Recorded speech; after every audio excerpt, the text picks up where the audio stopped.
Kita kepada Allah Subhanahu wa taala dengan limpah kurnianya kita dapat bersama-sama pada hari ini untuk kita sambung pengajian kita dalam kitab Aqidah Islamiyah.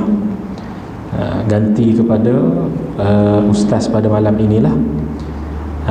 Jadi insya-Allah kita sampai kepada muka surat berapa? Saya rasa saya salah tanda itu.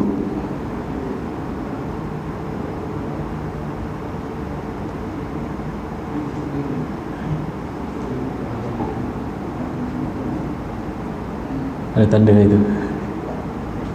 Tak ada.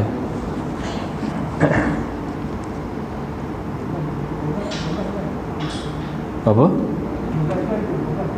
12. Muka surat 12. 12,7. 12,7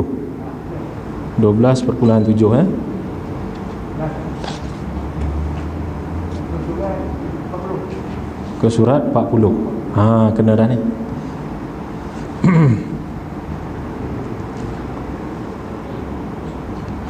Bismillahirrahmanirrahim. Muka surat yang ke-40. Hadis itulah ya. Bismillahirrahmanirrahim. Qala al-musannifu hafizahullahu ta'ala wa nafa'ana bi'ulumihi fid darain amin ya rabbal alamin. Bismillahirrahmanirrahim. Sementara hadis pula, ni sambung kepada apa ni? Sambung kepada sebab apa ditulis ilmu tauhid, sebab apa disusun ilmu tauhid, ya, yang mana dia nak menjelaskan sifat-sifat Allah Ta'ala. Datangnya dalil ayat Quran dan juga hadis untuk menjelaskan sifat Allah Ta'ala ini memerlukan kepada ilmu tauhid, ya. Sebab kalau kita baca Quran dan hadis yang berkait dengan ayat-ayat yang mutasyabihat. Apa makna mutasyabihat? Iaitu ayat-ayat yang samar-samar. Kalau kita baca boleh tergelincir secara tafsirannya, secara tafsiran zahir, maka memerlukan kepada tafsiran para ulama, takwilan yang sebenarnya. Sebab kadang-kadang apabila kita baca, ada yang kita mudah faham, ada yang kita baca kadang-kadang tu boleh membawa kepada kesalahan-kesalahan tertentu. Jadi terjemahan Quran ni tak ada masalah pula nak baca, tapi sampai kepada ayat-ayat tertentu tu agak bahaya. Takut nanti kita tersalah faham. Terjemah dia pun boleh jadi terjemah tersalah. Sebab kadang-kadang ada terjemahan-terjemahan Indonesia, ada terjemahan-terjemahan Malaysia pun ada. Kadang-kadang bila saya tengok dalam kitab dan guru-guru yang lain tengok dalam kitab, ada beberapa kesalahan terjemahan. Itu yang agak bahayalah, ya. Maka kalau kita nak baca contoh surah-surah yang berkaitan dengan azab, ganjaran dan sebagainya, tu tak apa. Dia punya terjemahan dia, terjemahan dia. Tapi kalau ada kaitan dengan sifat-sifat Allah, contoh pada muka surat 39 sebelumnya yang kita pernah mengaji sebelum ni, dia kata yadullahi fawqa aydihim.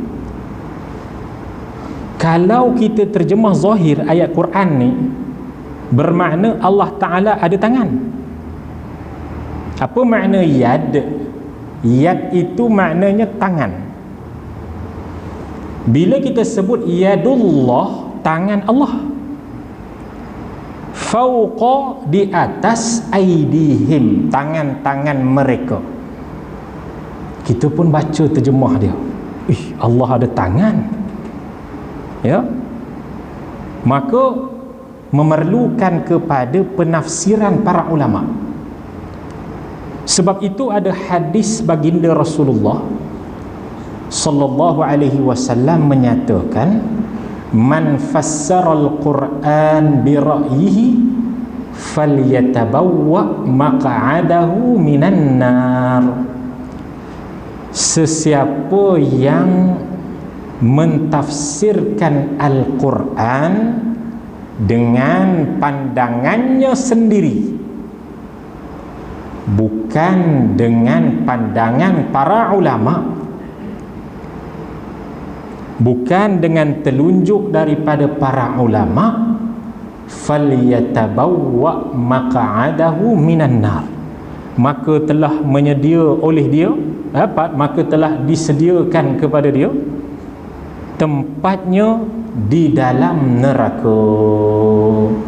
Itu dia. Ya.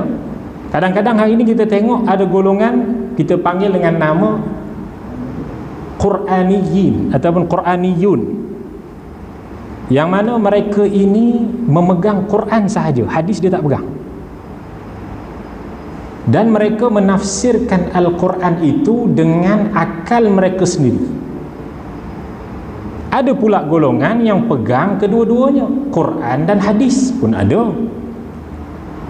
tetapi Quran mereka pegang dengan akal mereka juga secara zahir ayat. Apa lagi ayat? Contohnya, kullu syai'in halikun illa wajhah. Setiap sesuatu, kullu syai'in, setiap sesuatu, halikun, akan binasa, illa wajhah, melainkan wajah Allah. Kalau kita tafsir secara zahir, kalau kita ambil terjemahan zahir, maknanya apa dia? Tadi kan ada tangan, sampai satu masa di akhirat nanti, nak kiamat nanti, semua akan dihancurkan termasuk tangan Allah, melainkan muka Allah Ta'ala. Sudah. Sebab dia kata kullu syai'in, setiap perkara. Kullu di sini, kullu apa ni? Nak kena tahu tu. Kan? Syai'in pula dia ada dua jenis syai'. Tu tak apalah, perbahasan di dalam ilmu akidah. Syai'un masyi', syai'un musyi', perbahasan dia panjang. Kullu pula ada kullu juz'iyah, ada kullu kulliyah.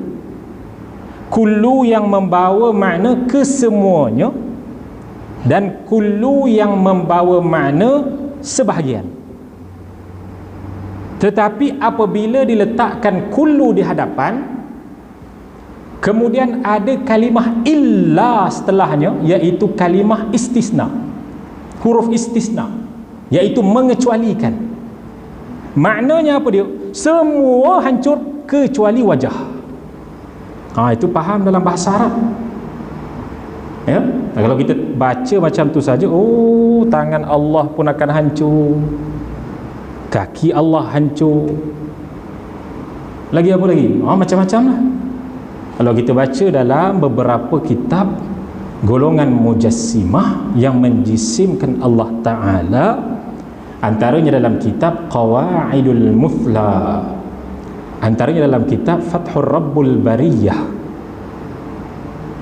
dan banyak lagi kitab-kitab mereka menyatakan bahawasanya Allah Ta'ala ada dua mata dan lebih. Ya. Ada dua tangan dan lebih. Na'udzubillah. Itu dia. Apabila memahami ayat Al-Quran secara zahir tanpa panduan daripada para ulama, maka membawa kepada akidah tajsim. Apa makna akidah tajsim? Iaitu akidah yang menganggota badankan Allah Ta'ala. Sedangkan kita faham daripada ayat Al-Quran, Allah Subhanahu wa taala firman apa? A'udzu billahi minasyaitonir rajim. Laisa kamitslihi syai'. Tiada sesuatu pun yang boleh disamakan dengan Allah Taala. Apa sahaja yang kita kata makhluk tak boleh sama. Ya? Apa sahaja yang kita kata itu makhluk, maka tak boleh disamakan dengan Allah Ta'ala.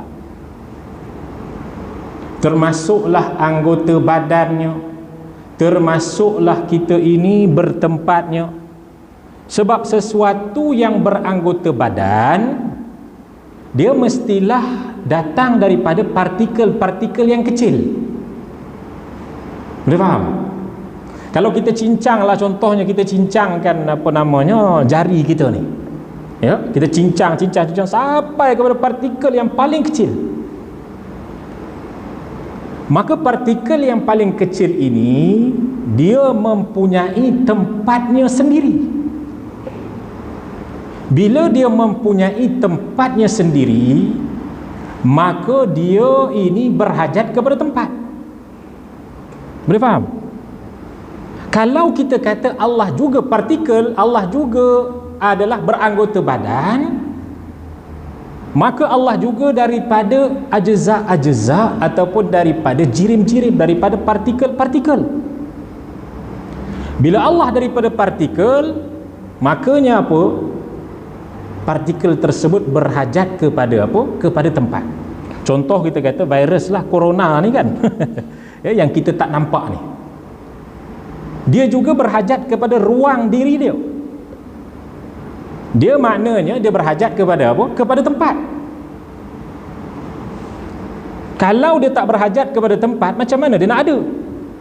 Boleh faham? Maka makhluk dia berhajat kepada tempat. Tuhan berhajat kepada tempat? Tu. Nak bawa kepada persoalan yang lebih halus akidah ni. Ya. Tuhan berhajat kepada tempat? Adakah dia daripada partikel-partikel yang mana setiap partikel tu mesti berhajat kepada tempat? Tu dia. Maka sudah pastilah Tuhan bukan partikel. Qul huwallahu ahad, Allahus samad, lam yalid wa lam yulad wa lam yakun lahu kufuwan ahad. Tidak ada satu pun yang boleh disamakan dengan Allah. Makna apa dia?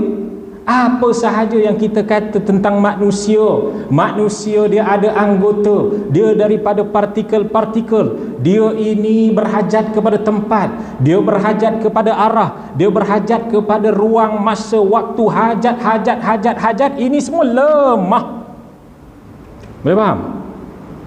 Semua lemah. Apa sahaja yang dikatakan hajat, lemah. Tuhan berhajat. Kalau Tuhan berhajat, Tuhan lemah, tak layak dipanggil Tuhan. Itu tauhid, itu akidah. Bawa kepada kita fikir setiap daripada apa yang ada di sekeliling kita ni. Kita tengok kepada batu-batu ni, kita tengok kepada kapet ni ke, kita tengok kepada cermin ni ke, kita tengok apa sahaja, semua ni lemah belaka. Itu dia. Dan semua ni tak akan dapat wujud melainkan dengan kehendak dan kekuasaan Allah Ta'ala. Itu dia. Kalaulah kita kata Allah ni daripada partikel bertempat Allah Ta'ala, maka sesuatu yang bertempat itu lazim dia ada masa. Ya? Sesuatu yang bertempat itu lazim dia ada masa. Apa-apa sahaja, semua yang bertempat mesti ada masa. Maka adakah Allah pula ada masa? Maknanya berlaku satu soalan. Berapakah umur Allah Ta'ala? Siapa boleh jawab? Satu soalan. Berapakah umur Allah? Maka apabila kita tahu Tuhan ini dia bersifat dengan sifat ketuhanan, yakni maha suci dia daripada menyerupai makhluknya, maka tidak ada persoalan berapakah Tuhan. Tak timbul persoalan bilakah Tuhan ada. Tak timbul persoalan di manakah Tuhan. Tak timbul persoalan berapa banyak anggota badan Tuhan. Tak timbul persoalan-persoalan yang dinyatakan kepada makhluk. Tak timbul. Tu dia. Tapi kadang-kadang kita tengok ada orang tanya dalam video kan, di mana Allah? Sudah. Tu. Ya. Perbahasan dia pun panjang, tuan-tuan yang dimuliakan Allah. Ya. Sehingga berlaku perdebatan antara Dahri dan juga Imam Abu Hanifah. Ya, juga ada dicatatkan perdebatan para ulama yang lain. Juga ada dinyatakan ya di dalam riwayat Imam Malik, apabila ada seorang bertanya kepada Imam Malik, di manakah Allah? Ya, maka Imam Malik pun suruh dihalau orang ini. Ya. Kalaulah soalan tu soalan yang betul, untuk apa Imam Malik suruh dia ni keluar? Kalaulah soalan tu soalan yang tak salah, buat apa Imam Malik halau dia? Tu dia. Maknanya akidah ini, kepercayaan ini, i'tiqad ini telah dipegang daripada zaman salafun salih, zaman sahabat-sahabat Nabi dulu. Cuma dia telah diperkemaskan lagi, disusunkan lagi, menjadilah ilmu akidah sifat 20. Itu dia. Jadi ilmu akidah ni membantu kita untuk faham Quran dan hadis pada ayat-ayat yang mutasyabihat, ayat-ayat yang bawa kepada kesamaran. Tu dia. Ya. Kita tengok kepada muka surat 41. Kita sambung. Qala alaihi salatu wassalam, yanzilu rabbuna tabaraka wa ta'ala kulla laylatin ila as-sama'i dunya hina yabqa thuluthul layli al-akhiri yaqulu man yad'uni fa astajib balahu man yas'aluni fa'u'tiyahu.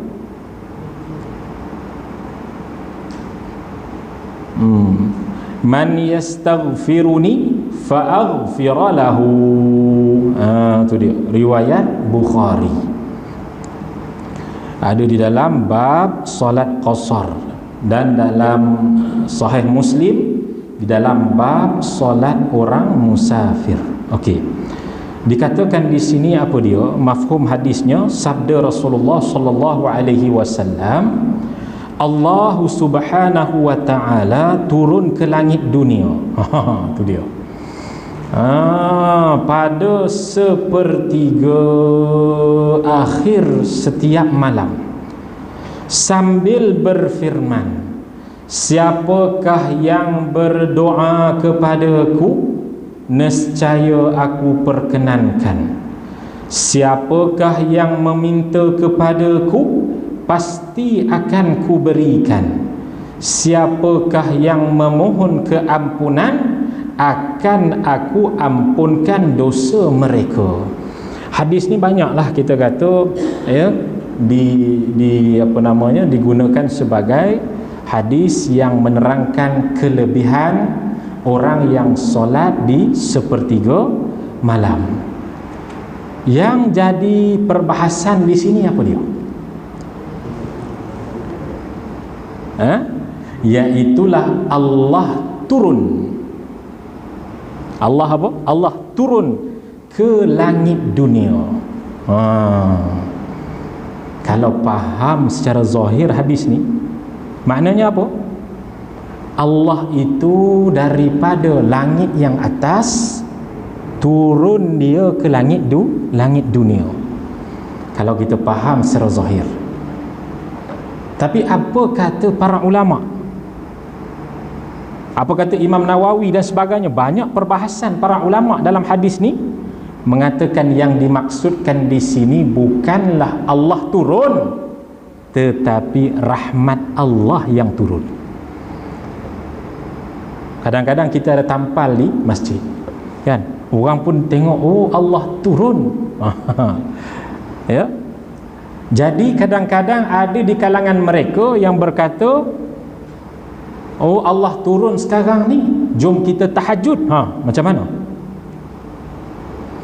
Satu persoalan yang timbul, jika Allah turun 1/3 malam di langit dunia, kita sekarang ni malam, negara lain kan siang, maknanya malam kan akan bergilir.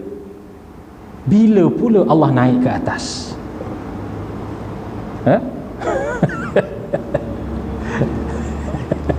Ya? Jadi mana pahaman kata turun ni? Kalau kita faham secara zahir, maknanya Tuhan tu akan sentiasa berada di langit dunia, sebab malam itu sentiasa bergilir.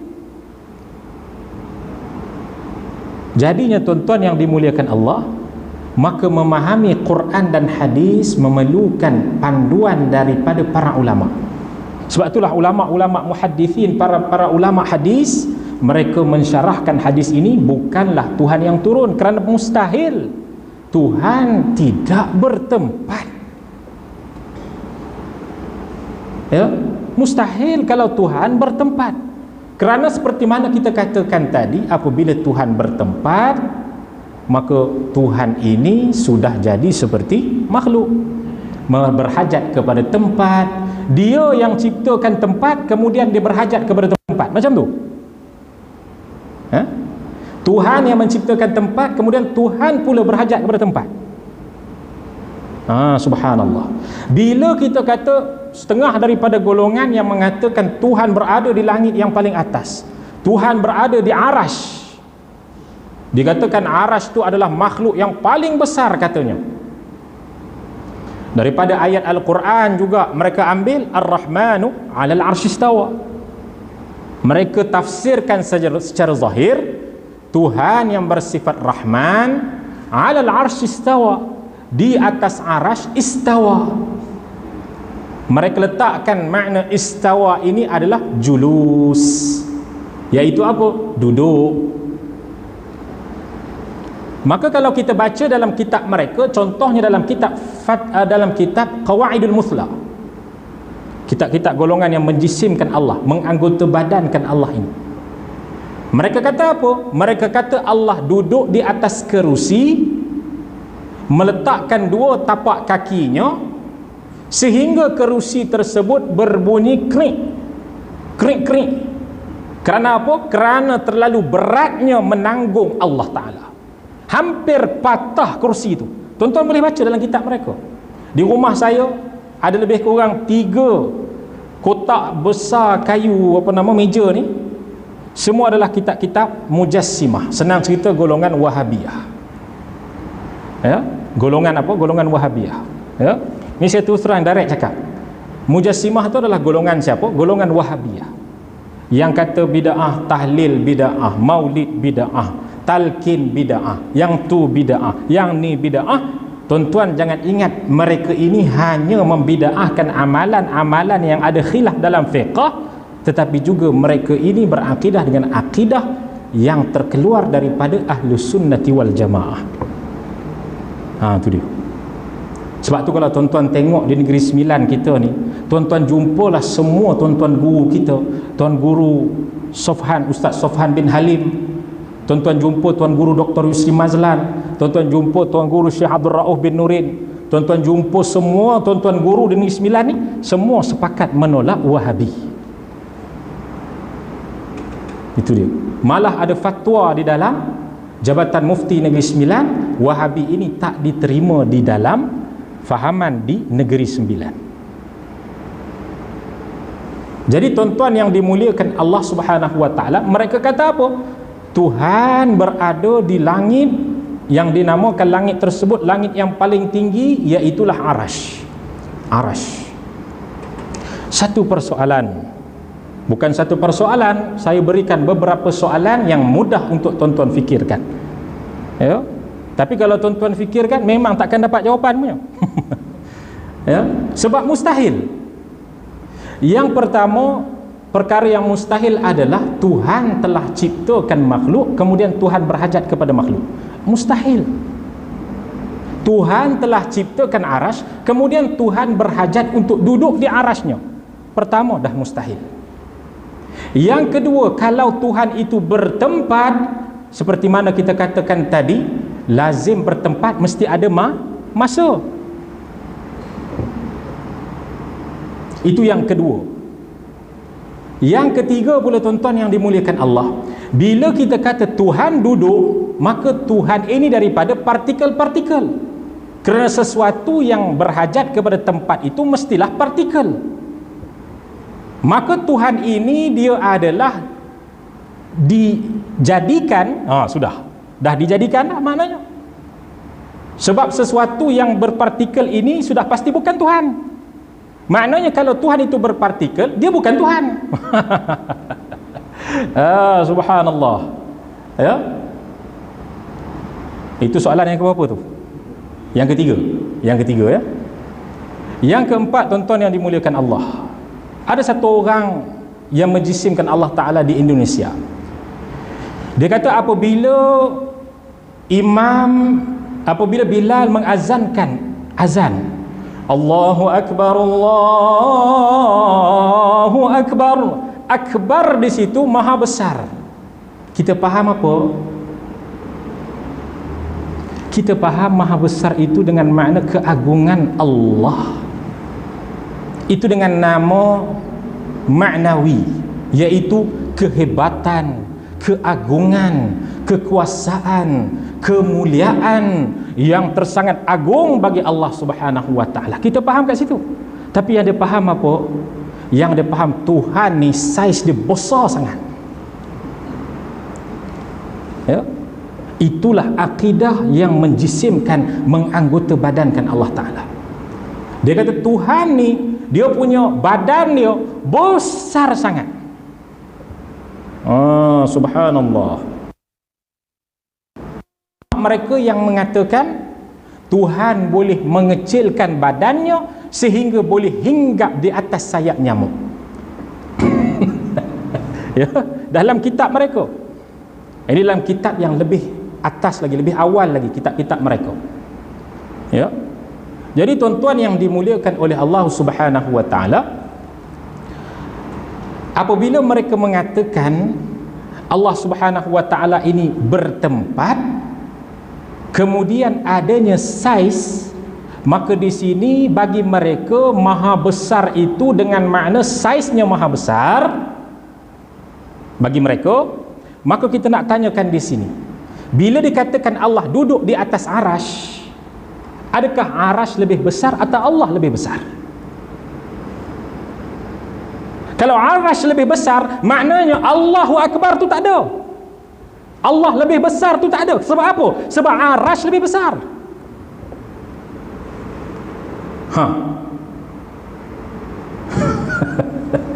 Boleh faham? Ya? Tu dia. Subhanallah, maha suci Allah daripada bersifat dengan sifat-sifat lemahnya makhluk. Kita mengaji, kita faham dalam surah Al-Ikhlas, ini akidah kita. Qul huwallahu ahad, katakanlah wahai Muhammad, dia ni Esa Allah Ta'ala tidak berbilang-bilang.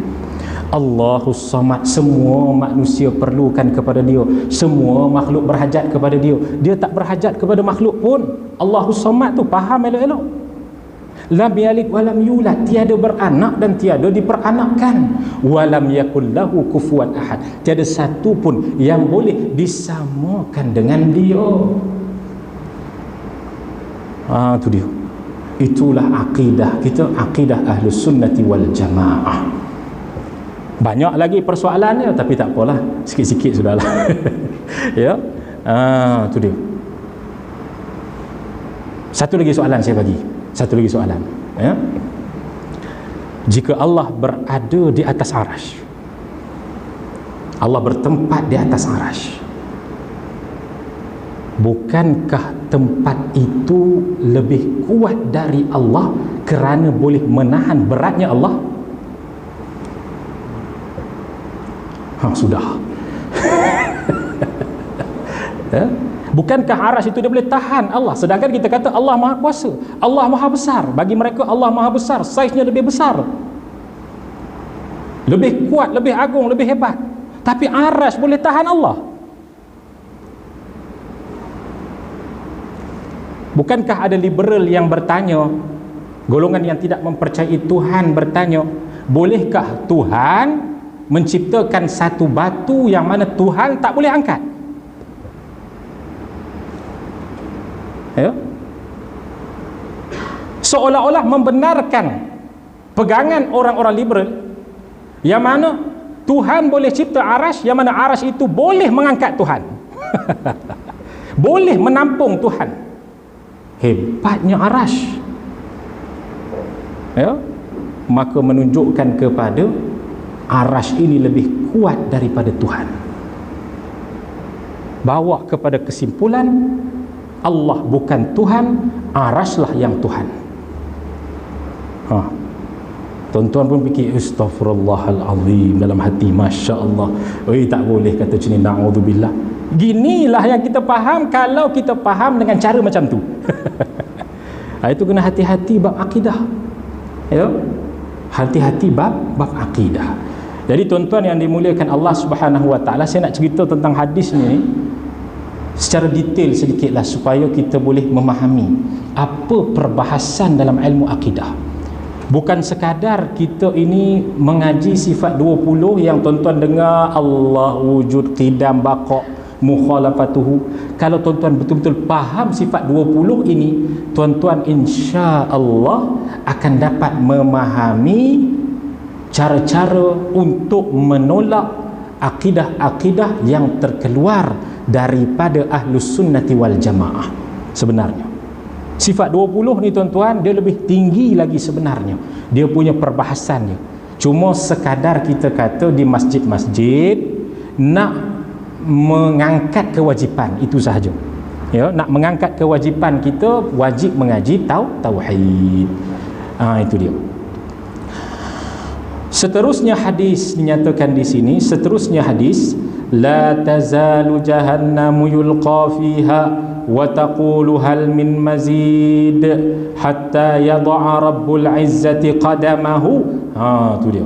Fayanziwi ba'daha ila ba'd wa taqulu qattu wa izzatika wa karamika wa la yazalu fil jannati fadlun hatta yunshi Allahu laha khalqan akhar fayuskinuhum fi fudulil jannah. Itu dia. Dikatakan bahawasanya ini dalam riwayat Bukhari, ya, yang bermaksud neraka Jahannam itu sentiasa menerima ahli neraka yang dicampakkan ke dalamnya seraya berkata, adakah tambahan lagi? Itu dia. Maknanya adakah lagi siapa-siapa yang dia nak makan ni, ya? Adakah siapa lagi yang nak masuk, yang akan dimasukkan ke dalam neraka ni? Lalu Allah meletakkan kakinya. Subhanallah. Lalu Allah meletakkan kakinya. Sedangkan kan dah kata tadi ayat Al-Quran, kullu syai'in halikun illa wajhah. Apabila berlakunya kiamat, semua perkara itu akan binasa melainkan wajah Allah saja. Kalau kita secara zahir, tiba-tiba ada pula kaki Allah. Bawa kacau macam ni, ya, susah macam ni. Itu dia. Dia kata, lalu Allah meletakkan kakinya ke dalam neraka yang menyebabkannya berlipat. Berkatalah neraka, cukuplah demi kekuasaan dan kemuliaanmu, sementara di dalam syurga pula sentiasa dalam keadaan lapang. Lalu Allah menciptakan makhluk yang lain untuk menjadi penghuninya. Kalau baca ni macam mana? Secara zahir kita kata, oh, Allah letak kaki dalam neraka, ya, sehingga neraka ni jadi sendat. Sedangkan para ulama hadis mensyarahkan hadis ini Dengan makna apa? Iaitulah Allah Subhanahu wa ta'ala mencipta makhluk-makhluk yang lain, ataupun Allah Ta'ala ini telah mengecilkan neraka tersebut. Itu maknanya. Ya. Tapi apabila dibaca secara zahir, maka jadi banyak masalah. Sebab tu bahasa Arab ni tuan-tuan, contoh saya bagi tadi, Ar-Rahmanu 'alal arsy istawa. Tuhan yang bersifat Rahman 'alal arsy istawa, di atas arasy. Istawa di situ, kalau tuan-tuan tengok dalam kitab Lisanul Arab, ada dalam kitab-kitab mu'jam ataupun kitab-kitab kamus yang lain, ada ulama yang menjelaskan lebih kurang ada 7 makna istawa tu. Ada lagi yang mengatakan 11 makna istawa tu saja. Tapi kenapa nak ambil makna yang berkaitan dengan makhluk, iaitu duduk? Sedangkan ada makna istawa itu adalah apa dia? Antaranya istaula. Makna antara makna lain bagi istawa antaranya adalah istaula, iaitu apa? Menguasai. Bukankah makna itu lebih tepat dengan Tuhan daripada diambil istawa itu dengan makna duduk, mendiami? Sedangkan kita tak ambil makna-makna yang lain, tetap juga makna istawa, boleh faham? Tetap juga dalam lingkungan makna istawa, cuma makna yang kita ambil dalam makna istawa itu adalah yang kena dengan Allah, iaitu apa? Menguasai. Itu salah satu makna istawa. Kenapa nak ambil makna yang menyatakan seolah-olah Tuhan ini duduk? Itu dia. Jadi tuan-tuan yang dimuliakan Allah Subhanahu wa ta'ala, perbahasan ini memang panjang tuan-tuan di kalangan para ulama, ya, sehingga ke hari ini golongan mujassimah ini, sehingga ke hari ini mereka masih ada, malah makin mendapat tempat di Malaysia. Itu dia. Para sahabat yang mendengar ayat-ayat Al-Quran dan hadis Nabi SAW tersebut beriman dengan sepenuhnya. Tidak seorang pun yang bertanya akan hal berkenaan, walaupun mereka terdiri daripada berbagai-bagai tahap pemikiran atau latar belakang. Pada masa yang sama, mereka sentiasa mengemukakan pertanyaan yang berkaitan dengan persoalan solat, puasa, zakat, haji dan urusan muamalat yang mereka ketahui mengandungi unsur perintah dan tegahan. Jadi kat sini ni dinyatakan bahawasanya sahabat bila dengar ayat-ayat macam ni daripada Rasulullah, dia terus beriman tanpa bertanya apa-apa. Itu para sahabat. Apabila sampai kepada mereka ayat-ayat yang mutasyabihat, ayat-ayat yang samar-samar, maka mereka serahkan maknanya kepada Allah Ta'ala. Boleh faham? Mereka serahkan maknanya kepada Allah Subhanahu wa ta'ala tanpa ditafsirkan makna tersebut. Contoh, kita kata tadi yadullah fawqa aydihim. Kalau kita terjemah secara zahir, tangan Allah di atas tangan-tangan mereka, maka ini ditolak. Tetapi para sahabat, mereka baca yadullah fawqa aydihim, mereka tak tafsirkan dengan tangan. Boleh faham? Mereka dapat ayat tersebut, mereka beriman itu adalah ayat Al-Quran, dan mereka serahkan kepada Allah Ta'ala. Itu akidah para sahabat. Setelah daripada itu datang beberapa golongan-golongan Mu'tazilah, datang golongan-golongan yang sesat, datang golongan-golongan yang memujassimahkan Allah, menganggota badankan Allah. Maka kerana itulah disusun akidah sifat 20 atas jalan takwil. Apa makna takwil? Contoh kalau tadi yadullah fawqa aydihim, iaitu mengatakan secara zahir tangan mereka tangan Allah di atas tangan mereka, ditukarkan itu kepada apa? Kuasa Allah di atas kuasa mereka.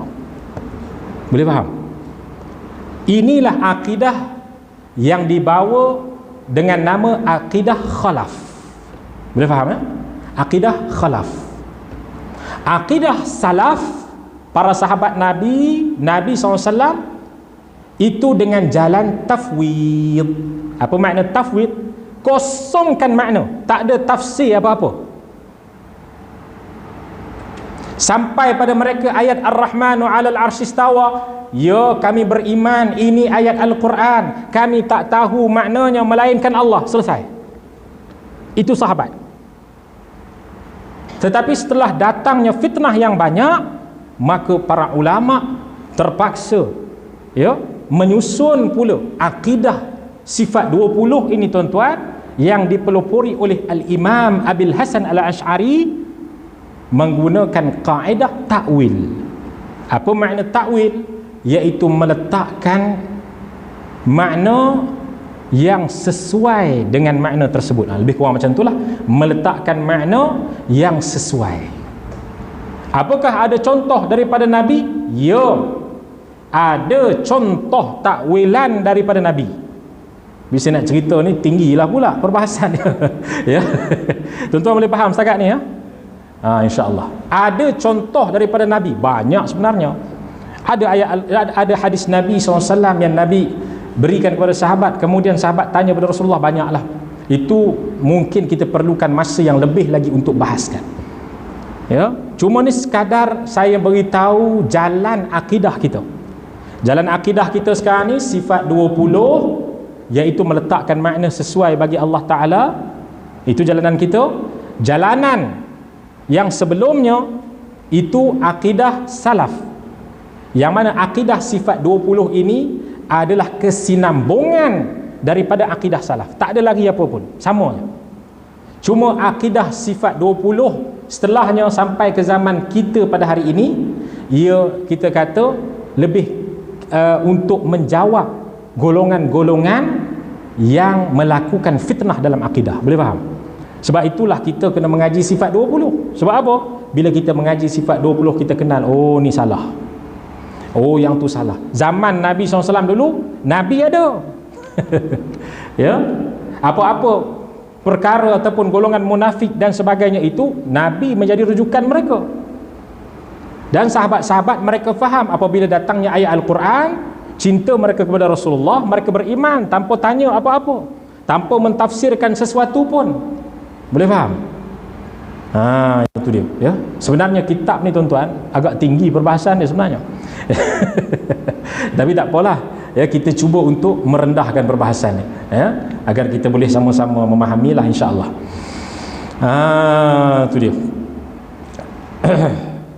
Jadi di sini dikatakan sikit lagi insya-Allah, pada masa yang sama mereka sentiasa mengemukakan pertanyaan yang berkaitan dengan persoalan solat, puasa, zakat, haji dan urusan muamalah yang mereka ketahui mengandungi unsur perintah dan tegahan. Begitu juga tidak seorang pun bertanya tentang sifat Allah yang dinyatakan oleh Allah sendiri ya. Berbeza dengan golongan Wahabi. Golongan Wahabi mereka kata ni ayat ni tentang tangan Allah. Kemudian mereka kata kita serah pada Allah. Macam mana tangan Allah? Subhanallah. Ya. Mereka tafsirkan Allahu Akbar, Allah Maha Besar. Macam mana besar tu? Serah pada Allah. Itu tak boleh. Itu bukan akidah yang sebenar. Akidah para sahabat, mereka dengar ayat-ayat macam ni, tak ada nak tafsir apa? Tak ada nak tafsir sebagai anggota badan ke apa ke, tak ada. Tak ada nak tafsirkan sebagai tangan ke, ataupun tak ada nak tafsirkan begini, tak ada. Terus serah pada Allah Subhanahu wa taala. Dipanggil dengan nama tafwid wa tanzih. At-tafwid wa tanzih. Itu panjanglah perbahasan dia, iaitu beriman dengan ayat tersebut dan mensucikan Allah taala. Tetapi golongan Wahabi, mereka mengatakan mereka beriman, tetapi mereka ini menjisimkan dulu Allah taala, kemudian baru kata kami beriman.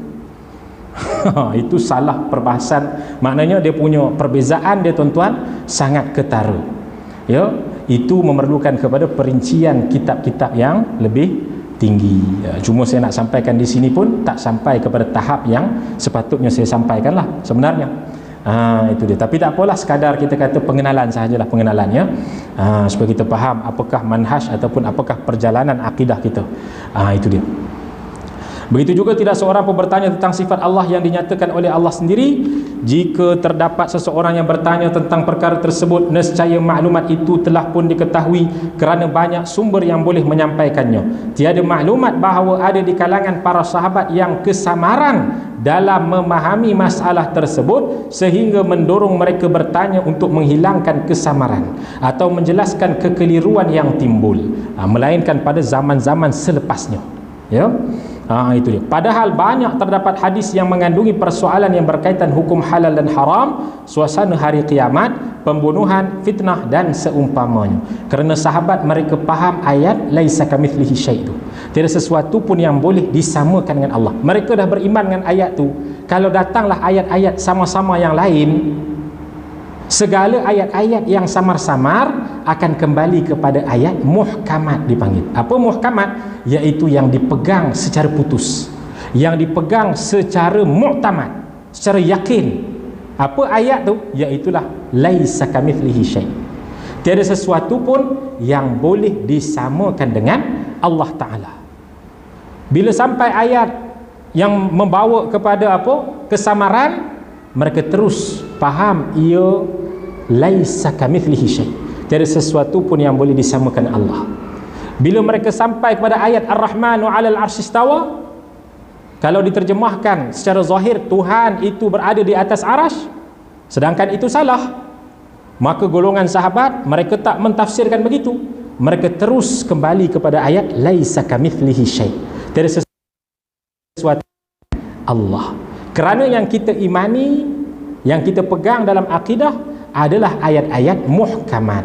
Iaitu apa? Ayat-ayat yang dipegang secara yakin, secara putus, secara jazam dipanggil. Itu dia. Tapi kalau ayat-ayat yang samar-samar, itu kita tak pegang secara putus pada maknanya. Tapi kita yakin itu adalah ayat Al-Quran. Itu dia. Boleh faham ya setakat ni? Tu saya minta maaf lah kalau dia punya agak tinggi sikit perbahasan dia, tapi itulah kitab ni dia insya-Allah. Mungkin selepas ni insya-Allah okeylah, insya-Allah dia punya perbahasan dia. Wallahu taala a'la wa a'lam. Jadi insya-Allah kita sambung pada muka surat 42 akan datang. Hal ini menunjukkan bahawa mereka memahami persoalan tersebut dengan mudah. Saya tak tahu dah nak buat ringkas macam mana lagi. Ya. Ini kira paling ringkas lah saya rasa. Ya, jadi saya minta maaf lah ya, kalau mungkin ada yang tak faham dan sebagainya. Nanti insya-Allah boleh kita sama-sama muzakarah lagi. Wallahu taala a'la wa a'lam. Wassalamualaikum warahmatullahi taala wabarakatuh.